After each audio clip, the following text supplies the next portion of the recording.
6 passos para romper com o ciclo do desânimo. Olá, eu sou o pastor Francisco Melo, da Igreja do Evangelho Quadrangular no Japão, e eu quero falar com você hoje sobre o desânimo e como vencê-lo. Mas quero tomar como base as Escrituras Sagradas, né? Em Isaías 40, a partir do 28, diz: Não sabes, não ouvistes, que o eterno Deus, o Senhor, o Criador dos confins da terra, nem se cansa, nem se fatiga? Não há esquadrinhação do seu entendimento? Dá vigor ao cansado e multiplica as forças ao que não tem nenhum vigor. Os jovens se cansarão e se fatigarão. Os jovens certamente cairão.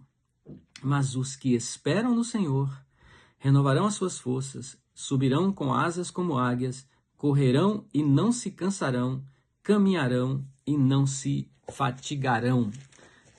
Nós vamos distribuir essa mensagem em 3 ou 4 vídeos pequenos aqui no Face, para que cada um deles não fique muito longo. Mas o desânimo é uma das armas mais silenciosas contra a vida do cristão. E muitas vezes ele não chega de uma vez, ele entra aos poucos, enfraquecendo a fé, a alegria, a esperança e até a disposição de buscar a Deus. Na Bíblia, nós vemos homens fortes que demonstraram este desânimo, né? Em 1 Reis 19, vemos Elias. Ele chegou ao ponto de pedir a Deus que tirasse a sua vida, né? Ele tinha tido uma grande vitória e em um dia e no outro já estava descendo no precipício do desânimo, a ponto de dizer: Senhor, não sou melhor do que os meus pais, tira a minha vida. Né? Talvez você que esteja me ouvindo hoje aqui chegou a um ponto tal que já pensou, né? não em você tirar a sua vida, mas em pedir a Deus que tirasse, que levasse você. Mas eu tenho boas novas para você. Deus tem um projeto, um plano para lhe tirar desse desânimo. Fique comigo até o fim, acompanhe essa série e eu creio que você não vai se arrepender. Vemos Davi. Davi chegou ao ponto de falar com a sua própria alma: por que estás abatido, ó minha alma? Espera em Deus, né? No Salmo 42. Moisés, também, nós encontramos Moisés sobrecarregado, né, e desanimado com aquela tarefa que ele recebeu da parte de Deus. Até os discípulos de Jesus Cristo, não é? Eles, após a morte do Senhor, eles se demonstraram desanimados. Então, como é que o desânimo entra na vida da pessoa? Nós vamos analisar aqui alguns fatos. Vamos começar pelo cansaço físico e emocional, porque talvez depois de uma longa batalha que você tenha enfrentado em alguma área na sua vida, ou de um período de pressão muito extenso, problemas familiares, conflitos familiares, né? Problemas dentro de casa, longo, extenso, problemas financeiros também, muito extenso, muitas responsabilidades sobre a sua vida. Isso faz com que você fique vulnerável, né? E em algum momento o desânimo entra no seu coração, porque o corpo cansado, ele enfraquece a alma. Veja bem, a maioria dos cristãos leva tudo para o lado espiritual. E então, você precisa saber que existem momentos em que você precisa só descansar, organizar sua mente, diminuir o peso que você está carregando. Isso aí já vai fazer uma mudança absurda na sua vida, né? Você pode ver que quando Elias estava debaixo de todo aquele cansaço, não é? Ele fugiu, ele foi para uma caverna, ele foi descansar. E o que é que Deus sustentou ele com alimento. Deus fortaleceu ele, e a Bíblia diz que com a comida com que ele foi fortalecido, né? Ele caminhou muitos dias. Então, quando os discípulos que foram enviados por Jesus voltaram, Jesus falou assim: vinde à parte e descansai. Então, muitas vezes o crente, ele está tão motivado pelo trabalho, né, pelo ativismo, que ele não se importa em descansar. Eu conheço muitos líderes, né, que dormem muito tarde, dormem muito pouco, tarde demais, levanta cedo, o dia todo naquela atividade. E quando eles quando eles param, quando eles olham, já estão com algum tipo de problema emocional ou físico, estão com algum tipo de estresse, de cansaço. Então nós precisamos ter sabedoria nessa área, né? Em Provérbio diz que o tolo trabalha tanto que não acerta nem o caminho de volta para casa. Olha que absurdo. Então, trabalhar é bom, né? A Bíblia, toda a Bíblia fala sobre o trabalho, enaltece o trabalho.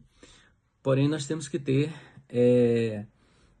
um limite para esse tipo de coisa, porque o nosso corpo ele tem limite. Então, a gente não pode ir além da nossa força. Outra coisa que nós vemos aqui que nos torna vulnerável para o desânimo entrar são expectativas frustradas. A pessoa esperava uma resposta rápida da sua oração, mas essa resposta não veio como, no tempo que a pessoa esperava, não veio tão rápido como a pessoa queria,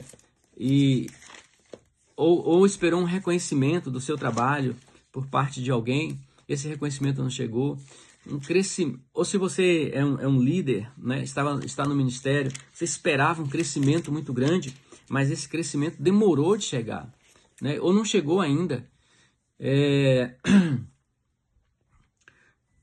Você orou por pessoas que você ama e elas não se converteram. Enfim, existem várias circunstâncias, né, que quando acontece, o coração começa a se esfriar. Eu me lembro que Salomão disse em Provérbios, no capítulo 13, no versículo 12, ele disse: a esperança demorada enfraquece o coração, mas o desejo chegado é árvore de vida. Quando aquilo que você deseja chega, é uma alegria, né, indescritível. Da mesma forma, quando aquilo que você deseja demora de chegar, seu coração vai adoecendo, né? E aí entra o desânimo. Então, expectativas frustradas também é uma forma pela qual nós somos enfraquecidos, né? Comparação com os outros. Hoje isso aumentou muito por conta das redes sociais, né? A pessoa olha um ministério bem-sucedido, famílias aparentemente perfeitas, prosperidade dos outros, prosperidade, né? Porque muita gente nem todo mundo que está na rede social tem aquela prosperidade que fala que tem, né? Mas muitos acreditam. Resultados rápidos em relação aos outros, você acha que o seu resultado está lento, e você começa a sentir insuficiência, fracasso, você não se sente útil, né? E aí começa a entrar o quê? O desânimo. Então, outra fonte de desânimo, porque o desânimo, ele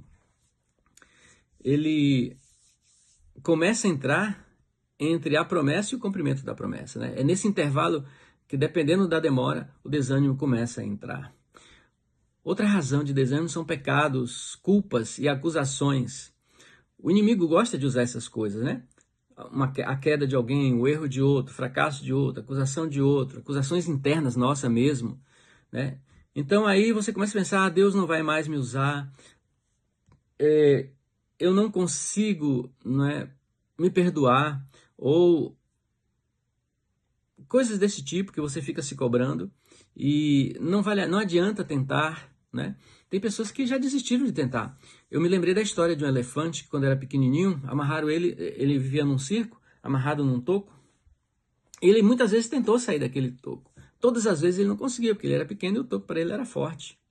Mas ele foi crescendo e ele ficou um elefante adulto. Ele tinha a força de arrancar uma árvore, mas na memória dele tinha aquelas tentativas fracassadas. Ele já não tentava mais. Tem gente que já desistiu de lutar, igual aquele elefante, né? Você até cresceu espiritualmente, você agora está forte, você tem condição de se levantar, mas as memórias do fracasso estão aí e você não consegue sair disso. Então, eu quero deixar esses passos aqui nesse vídeo de hoje. Nós vamos continuar depois, né? Vamos explorar esse assunto bastante antes de entregar para você as 6 chaves que vão quebrar esse ciclo de desânimo na sua vida. Eu quero orar por você neste momento, que está do outro lado aí me ouvindo. Abra o seu coração, nos acompanhe nesta série. Deixa a palavra de Deus entrar e trabalhar, porque ela não volta vazia, né? Então, Senhor nosso Deus, eu quero orar por esse meu irmão, por essa minha irmã que está ali do outro lado, ouvindo essa palavra, Senhor, alcança esse coração, em nome de Jesus, nos ajuda nessa jornada, para que a Tua palavra entre e faça, Senhor, aquilo para a qual ela veio. Ela possa curar corações, ela possa restaurar, ela possa renovar forças físicas, mentais, emocionais, espiritual.